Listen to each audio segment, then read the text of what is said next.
to start taking some chances. Here's a big one in this third quarter as he'll go for it on fourth down. And now the Bills are going to stop it as they call a timeout. It's just their first, so 2 remaining as they burn one here in this third quarter. Still just the third quarter, but they've got to make something happen. I think they know that. They're going for it on fourth.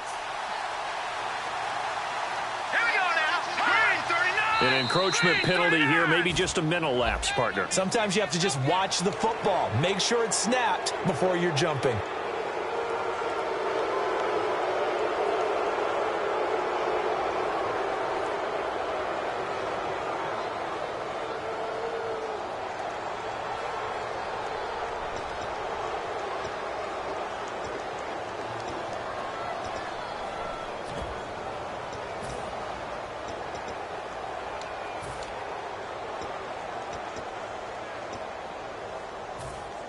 Feeling like they're not quite in field goal range yet. They're going to go for it on fourth. They come out 5 wide, 3 of them to the right side. They'll look to throw again. This is caught. It's Julian Edelman. And he's able to get the first before he's taken down at the 36. And quickly they get to the line. The former 7th-round pick, Julian Edelman, just continues to have such a productive career. And has made himself into a receiver. Remember, he was a college quarterback, and not just a productive one, a very good one. At Kent State, right? Yes, a great leader, a guy who could make plays with his feet and his arm. Got to the NFL and had to convert into being a receiver and was drafted that way. And that conversion, oh boy, it's been good. He's going to flip that out to the flat. It's complete. They get 9 out of that one, and as a result, the drive continues. It's funny, throughout the time that we've been together, when we talk with running backs about the ability to catch the ball, their eyes light up when they talk about open field and having one-on-one matchups, don't they? Yeah, they do. And that's the reason why. What we just saw, shedding those tackles, and that's what they're used to doing. It is, and it starts at the beginning of the play. One-on-one matchup if someone's trying to cover them. But they also like those one-on-ones downfield after the catch when they're running with the ball. They think they're going to win those, too. 3 yards on the pickup there, and it'll be second down. We always like to talk about defense in terms of levels. First-level defensive line, second-level linebackers, third-level defensive backs. On that run, that was what we call a first-level run, and it was stopped by a second-level player. And he's going to drop this off to his fullback. And he's able to work it here to the 8-yard line. 7 yards on the pickup there, and now they've got it first and goal. They're going to hurry back to the line now. Here's Blunt. And a little bit of space there, takes it inside the 5 to the 3. It'll be a gain of 5 there as they move closer. It's second and goal. One of the notes I had about LeGarrette Blunt coming out of college, he's not going to outrun you, but he will run through you. In these situations near the goal line, made to order. Maybe they'll turn to his big frame again. All defenders get tired of hearing about their lack of hands and why they're playing defense instead of offense. But in this situation, it was the hands that made the play. Batting the ball away on an attempted touchdown pass. Excellent job. Way to knock it down. So third and goal. The defense in the dime. Can still bring pressure. No gain on the play that time. So a big stop, and it's going to leave them with a 4th and goal. There are certain drives in a game where anything less than a touchdown that caps it. Now hold everything here. We're going to get a timeout by the offense. It's just their first, so 2 remaining as they burn one here in this third quarter.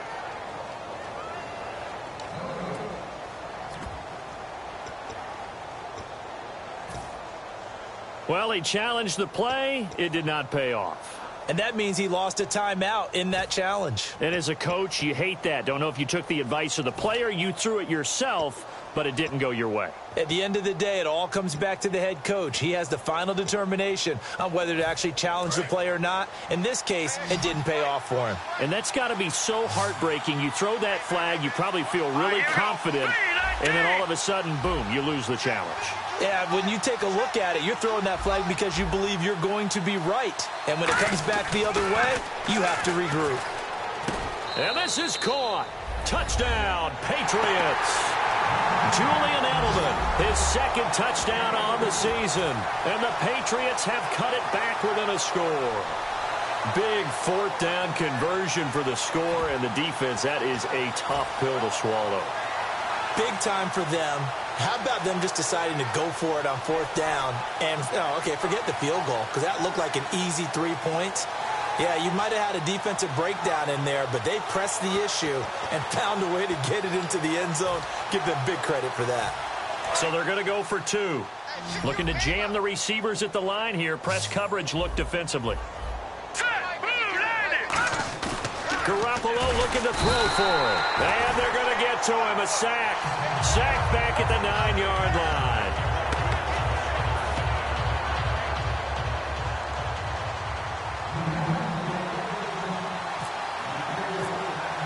Gostkowski now after the touchdown.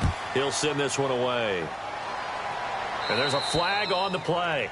And the kickoff sails out of bounds, and that's going to be a penalty. You can see the looks on the faces of the rest of the team. You have one job to do. Just kick the ball and play. Well, that's exactly right, Charles. The kicker, this is just inexcusable. Absolutely inexcusable. Everyone out there slugging it out for the entire game.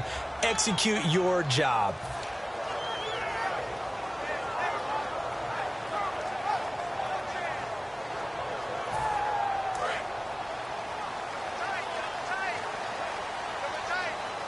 Watkins alone on the left side. Time running out here on the play clock. Here's Taylor. He's going to launch this thing way downfield. And it drops down incomplete. Thought he might have had it. Instead, 2nd down. One thing I know from experience is that when the deep ball is thrown and you're the defender, you've got to fight that little bit of panic that emerges. You've got to play the ball really well. It's a 50-50 jump ball play. And guess what? They took a shot. How are you going to win it? And in this case, they managed to get it done. Give him 5 on the carry there, and it'll set up a 3rd down. In my book, that's running the ball well, but with intelligence. How about him keeping the clock moving, staying in bounds? Yeah, even though it's the 3rd quarter, you're thinking ahead, aren't you? This is where your running game can really help you with a lead in the 2nd half. I agree totally. It's not just end-of-the-half situations that you worry about the clock. It's throughout the game. And with a lead, stay in bounds. Make them fight harder to try and catch you.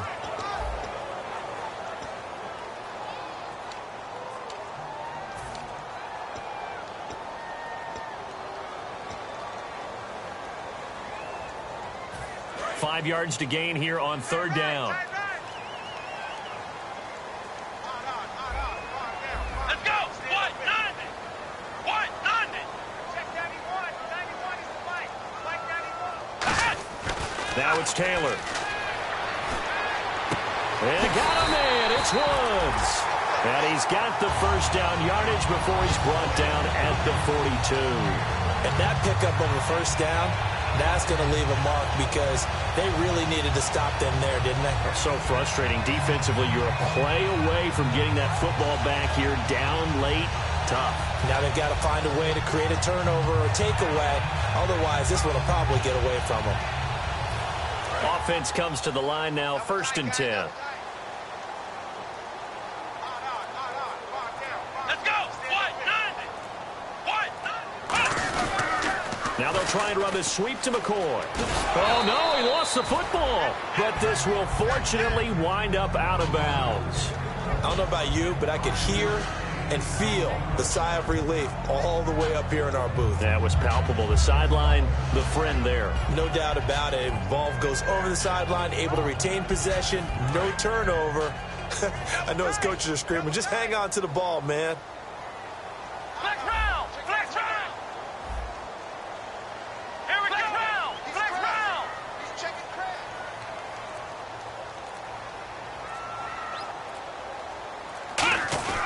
They'll go again to McCoy. And this carry not as productive. He's swallowed up at the line of scrimmage.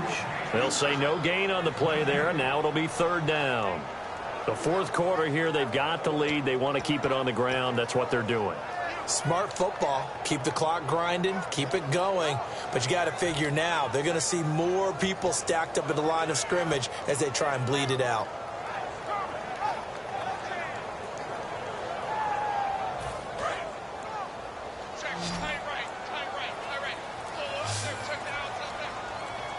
They'll come out in the pistol. Here's Taylor to throw. Blitz coming, and down he goes. Dante Hightower in there to drop him for a loss of 10, and it'll be 4th and long.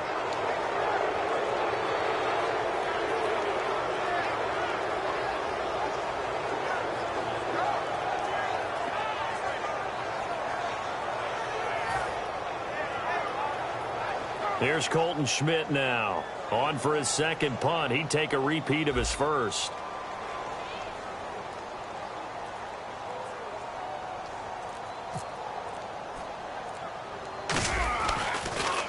And this is a high kick, but it's not going anywhere. So a change of possession here on the punt. And the offense will take over with a new set of downs. And now out come the Patriots.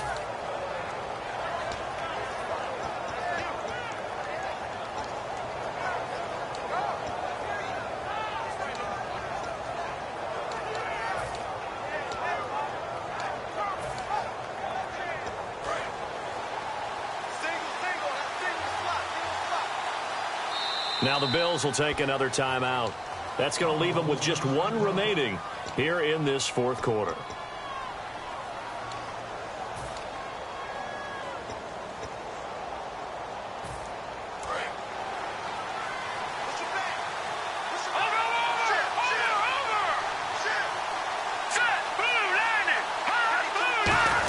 They'll begin here with Blunt.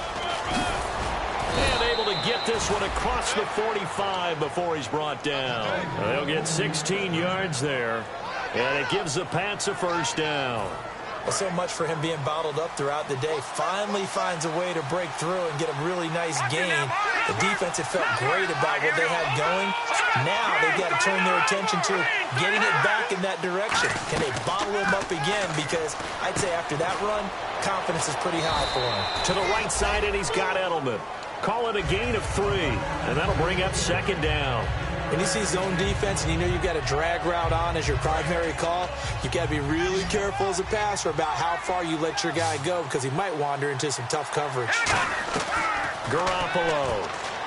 And, a crusher there as it's intercepted. Picked off by Ronald Darby. And his guys are going to take over at the 34-yard line. Now the Bills offense gets ready to head back onto the field. They got the lead. Last time had to punt it, though. What's the key to this drive? I think it's leverage. Leverage. Big guys up front. You know the motivational speech on the sideline is, guys, give us an opportunity. Protect the passer, create space for our runners, and let's go ahead and get these guys.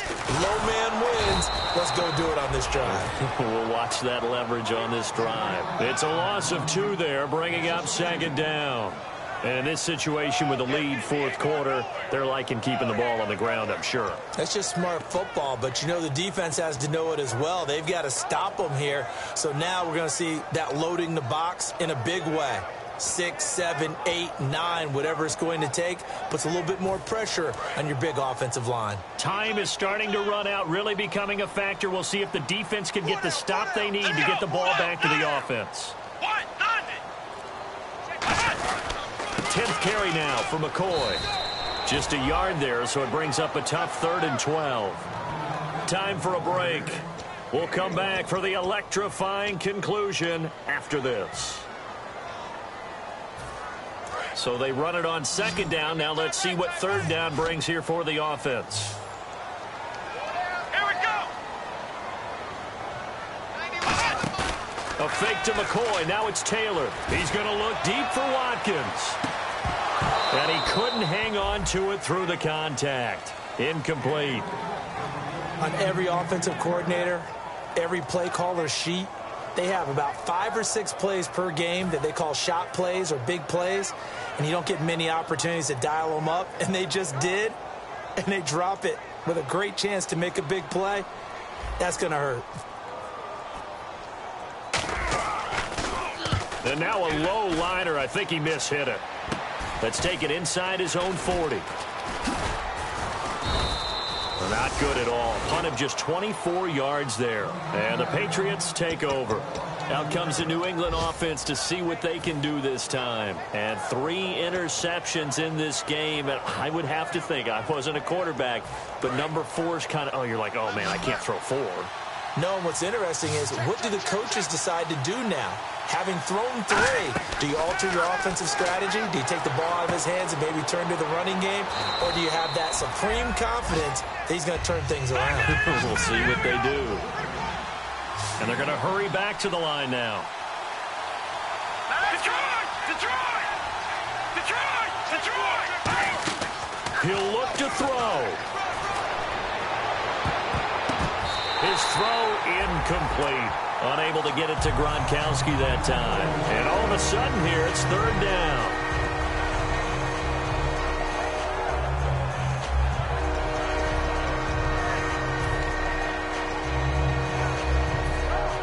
Third down here for the offense after the incomplete pass. Let's go! 3-19! 3-19!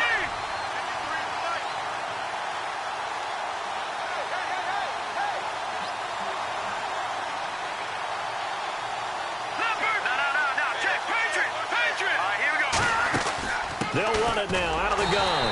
And he'll maybe get back to the line of scrimmage, but no more than that. So down 6, and they know they need this one on 4th down. And this defense continues to give them fits. They just can't get really anything going on the ground, can they? I love the theme that you just brought up. This defense has been tough all game long against the run. We just saw another example of it there. Looking to speed things up here, going with some tempo. He's back to throw. And he was hit as he threw it there, and it forces it incomplete. Well, that plays a statistic that's going to go on the defensive team stat sheet. Won't necessarily reflect in ours, right, the overall game sheet. But you and I know that they keep count on pressures, hits on quarterbacks, all those things, hoping to increase that throughout the game. And here we are in the 4th quarter, and they got a big one. And such a close game, a very big one. Back to throw. Now a desperation throw deep downfield. And the hit jarred it loose. It's incomplete. We know it's not an easy job to go out and catch passes with people trying to tackle you and knock the ball away. But the bottom line is, that's a pass he's got to have and a pass he should have caught. Back to throw. And, a crusher there as it's intercepted. Picked off by Ronald Darby. And they are going to set up shop at the 40-yard line. The Bills getting set to go. They have the lead. Still a one-possession game, but the defense got to stop. They've got the football now just salted away, right? Exactly. That's all the defense is counting on from their offense. They did their job in a big way. You know they're over on the sidelines now starting to take their tape off and, hey, we've done this thing. The offense has to put it away, and that means ball security. Absolutely. Stranger things have happened. It's a loss of a yard there, and now 2nd down.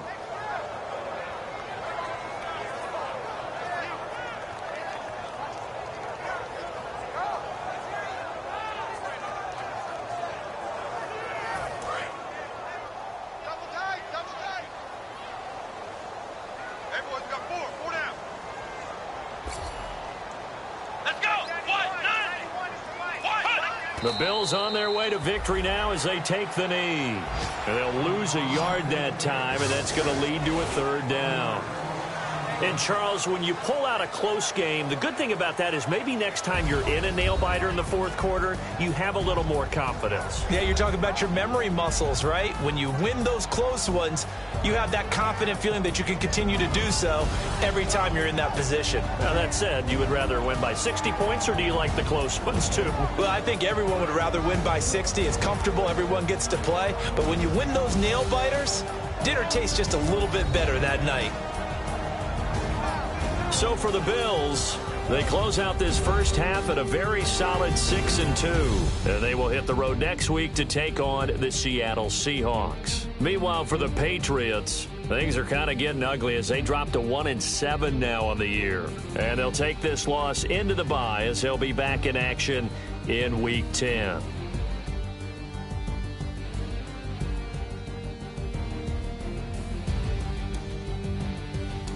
So that'll do it. For my partner, Charles Davis, and the best darn crew in the industry, I'm Brandon Gaudin. This has been a presentation of the NFL on EA Sports.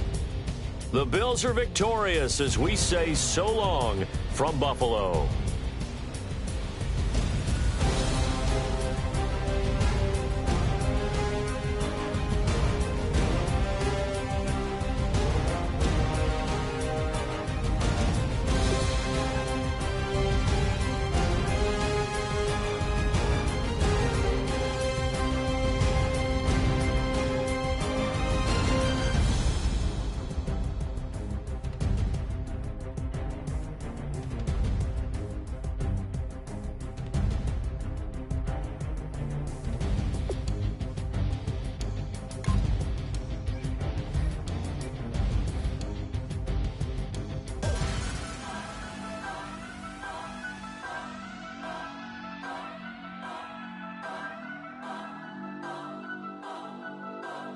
Turn up.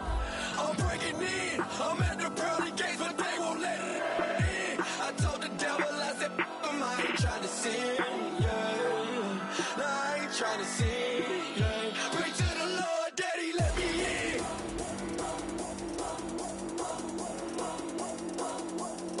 I'm breaking in.